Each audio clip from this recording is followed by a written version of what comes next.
Ciao a tutti, benvenuti su Fly High, dove volerete in alto nell'apprendimento della lingua italiana con me, Francesca, ed eccoci nel secondo episodio di questa playlist di esercizi di ascolto che ho pensato specialmente per tutti coloro che si trovano a un livello intermedio. In ogni episodio, oltre a migliorare le vostre capacità di comprensione orale, avrete anche l'opportunità di imparare parole nuove e tratteremo in ogni episodio di temi di interesse generale o temi correnti. In questa lezione parleremo dei benefici dello sport sulla salute mentale. Ho tra l'altro un altro episodio in cui ho trattato dei benefici dello sport sulla salute fisica, quindi se volete dargli un'occhiata lo trovate qui. E allora esploriamo insieme questi benefici.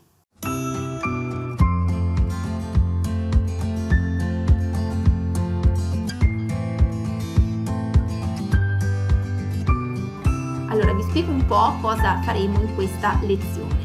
Faremo un primo ascolto, partiremo con un primo ascolto in cui cercherete di cogliere il più possibile, ma più che altro non soffermatevi sul capire ogni parola, l'importante è capire il succo del discorso. Poi vi farò vedere il testo, sullo schermo quando appunto ho finito col primo ascolto, e così potrete confermare e potrete anche vedere quello che avete capito e quello che non avete capito, e vi darò poi delle traduzioni anche di termini che potrebbero essere nuovi, che non conoscete già, quindi imparerete anche delle parole nuove. E poi faremo un altro ascolto, questa volta a una velocità normale, in cui dovreste essere poi in grado di capire tutto. Allora iniziamo quindi con il primo ascolto e, come dicevo, la tematica di questo episodio sono i benefici dello sport sulla salute mentale. Ci sono molte prove che fare attività fisica può avere un impatto profondo e positivo sul benessere mentale.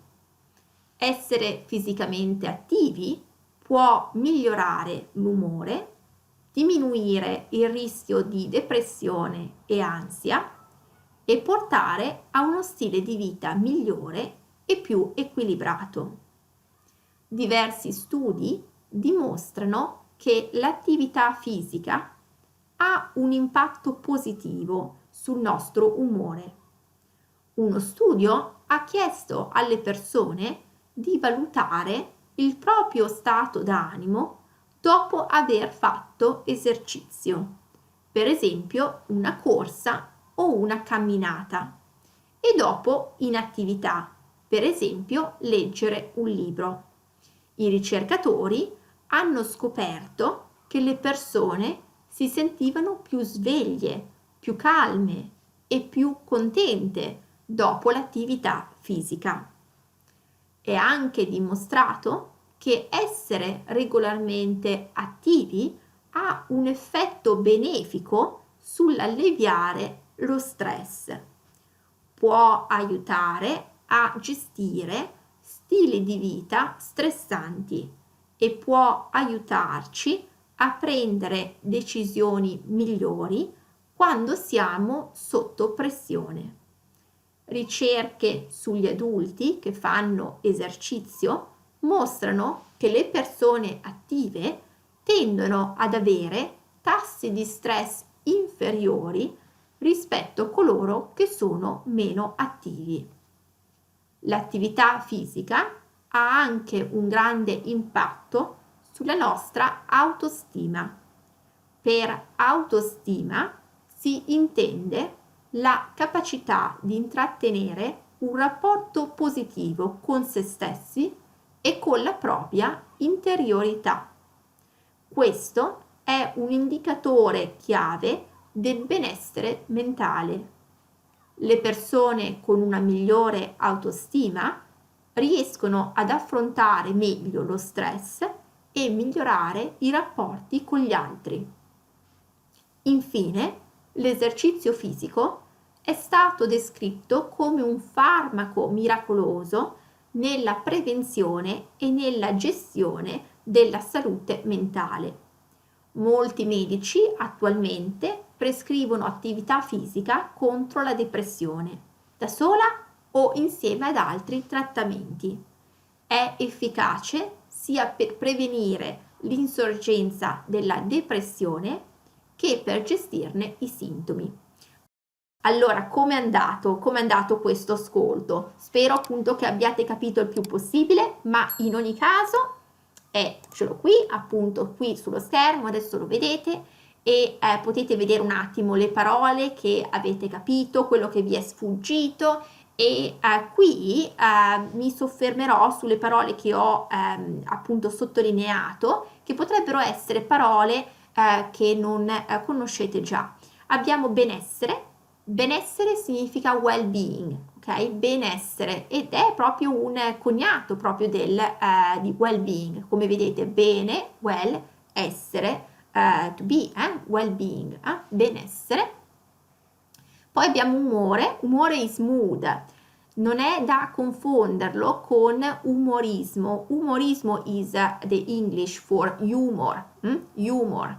Quindi umore è mood, umorismo è humor, ok? Quindi questo è un po' un falso amico, l'umore è il vostro stato appunto mentale, quello che come vi sentite, ok?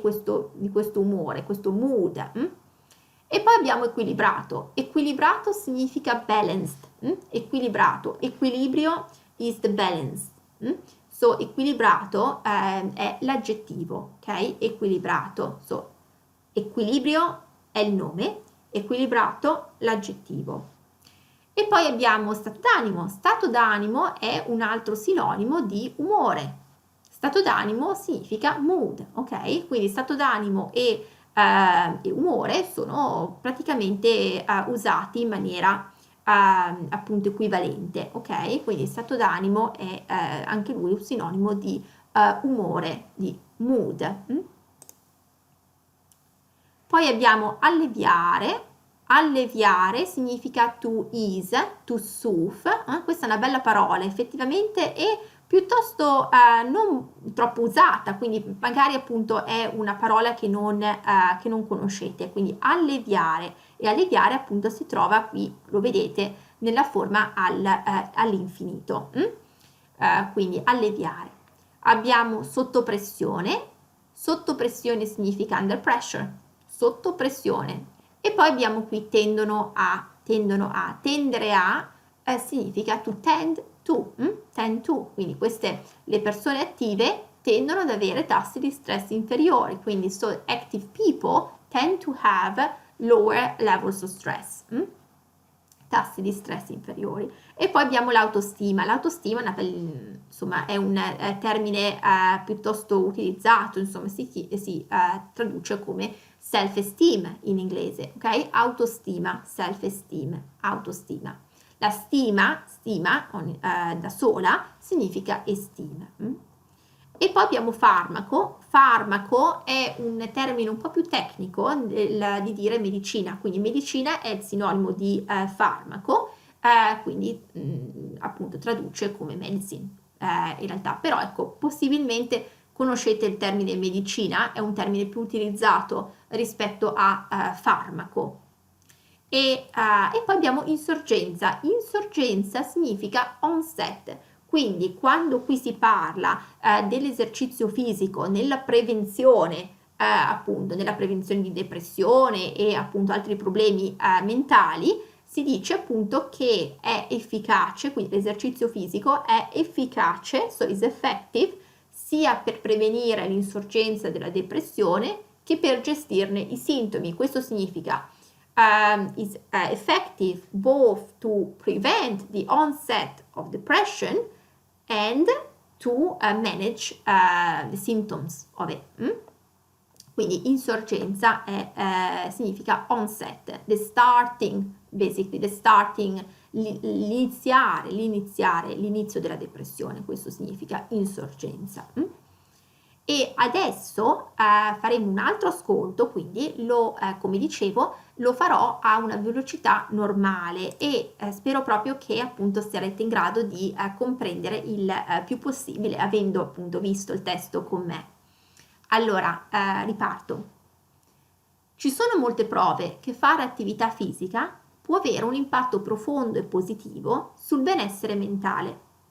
Essere fisicamente attivi può migliorare l'umore, diminuire il rischio di depressione e ansia e portare a uno stile di vita migliore e più equilibrato.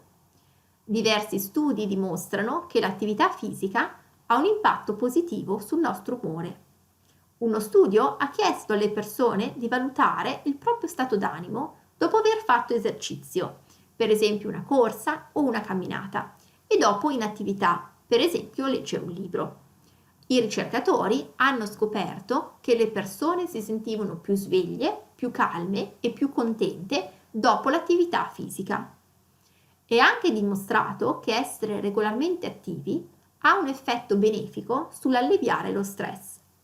Può aiutare a gestire stili di vita stressanti e può aiutarci a prendere decisioni migliori quando siamo sotto pressione. Ricerche sugli adulti che fanno esercizio mostrano che le persone attive tendono ad avere tassi di stress inferiori rispetto a coloro che sono meno attivi.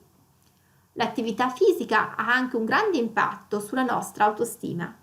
Per autostima si intende la capacità di intrattenere un rapporto positivo con se stessi e con la propria interiorità. Questo è un indicatore chiave del benessere mentale.